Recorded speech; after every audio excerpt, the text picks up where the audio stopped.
Just giving the pigs some water. It's pretty hot again today. Yesterday was 31, today is going to be over 30 as well. It's really hot early in the morning. So the pigs have been over here below the kitchen garden. Just going to give you an update today because it's the, what is it, autumn equinox today. So have a quick tour around. This is the kitchen garden that's been planted with winter crops. Or we took out some of the summer crops, although there's still good basil, some tomatoes. We found we had gooseberries growing. It's a nice surprise. We thought they were eggplants, but actually gooseberries. And you can see here we've got a helper staying at the moment, and she's done a lot of planting. Winter crops. Pigs loving having a rub after a bit of water. They're wet and cool. Still always after more food. We put them here in this paddock and they ate all the green manure that was here. Kept them going for a couple of days. And then we're holding off to move them over to here where we had a mandala garden. There's still some pumpkins finishing growing and a few other things, so we're going to just try and hold them here for another week or so.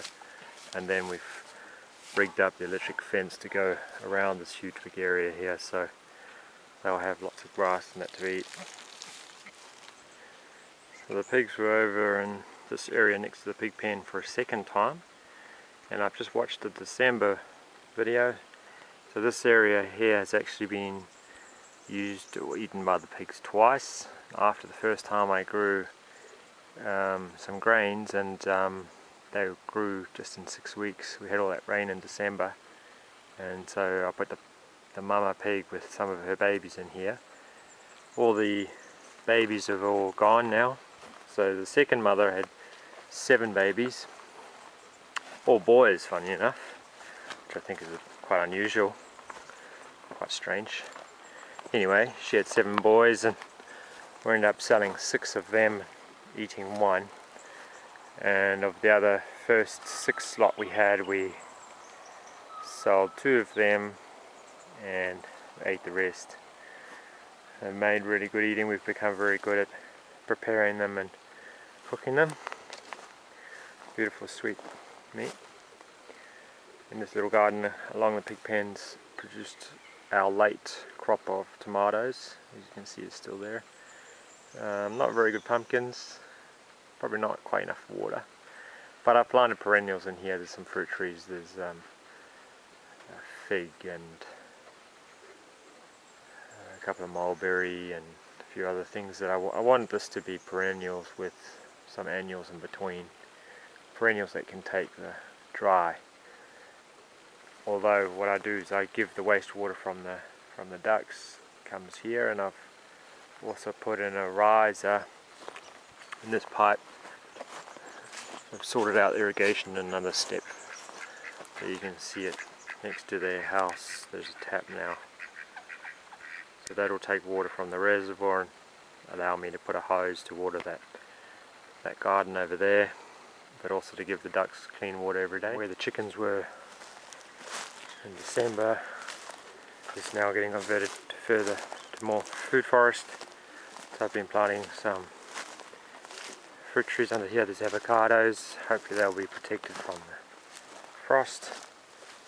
There's 3 avocados that we've grown from seed. There's a fig, there's a mulberry, and I'll put in more tagasaste between all of these fruit trees and try and get the legumes going.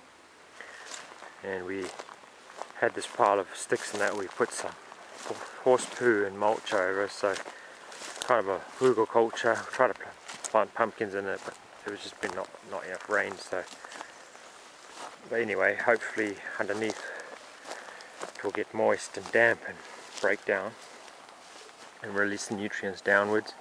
You can see all the sunflowers that came up after the chickens were here. And the food forest biomass since the last video It's gone up a huge amount. Real thick weeds. You can see the legume tree there just booming. Sunflowers coming up. Loquat here is doing really well. So I said I'd taken the irrigation another step forward. Well, up at the reservoir, the old concrete tank up here, we used to have to siphon the water out for irrigation. So what I've finally done is made like a manifold here connected to the old cast iron pipe. So now I can open and close this and it can come down into our irrigation. And it seems to have sealed really well. I had a piece of plastic machine to fit inside there and banged it in tight, and then epoxied all these fittings together and put this other epoxy putty stuff on there to try and hold it. It seems to be holding really well. I also bought a cover to put over the reservoir, so it's still got to be done properly. Hasn't been finished. We're going to put this over again, a second layer, and tie it all tight to stop evaporation, keep all the stuff out, all the leaves and that out.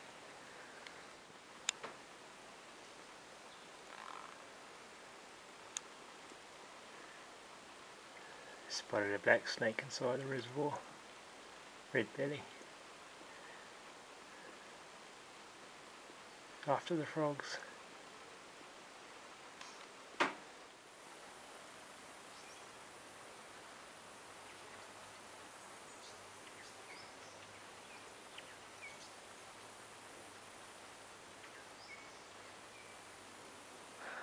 Amazing thing was our melons. Like when I filmed this in December, there's a little patch of sweet potato, and that was just there.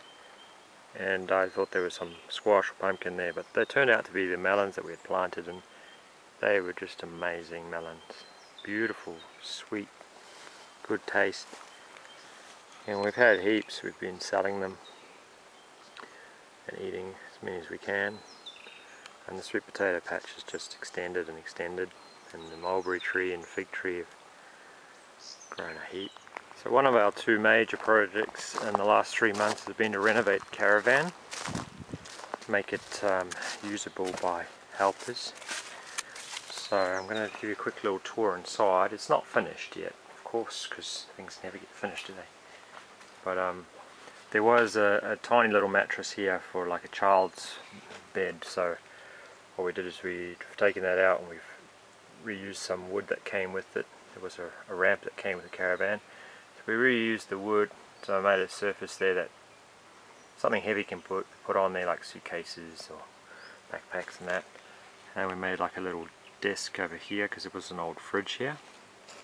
And I redone the wood underneath and behind. So some places the wood was terrible and rotted and falling away, so it's either been replaced or been painted. So yeah, you can see these cupboards and that have been painted just to clean them as well as tidy them up. They look a lot better, and people want to use them. Now the mattress is just up here, so I'll just push it down. Bought a mattress. There was used to be a window behind there where someone put an aircon in. So I patched up the outside and redid this little wall in here. And by the kitchen, it's pretty dirty. It's a 30-year-old caravan, so it had 30 years of dirt everywhere in it. So we painted those cupboards. We ripped out a bit of this old wood in here, and I had an Italian local guy who's been waiting for jobs, who's been coming to help. He's done an awesome job. So he redid the top here and made this into space that can be used. I painted the fridge, cleaned it all up, put another piece of wood on here, and so yeah, it's usable. Still has to be cleaned in places, and I have to redo some lights. And so now we did the water garden finally. I think in the last 3 months we made use of this old bath that was put out the back here.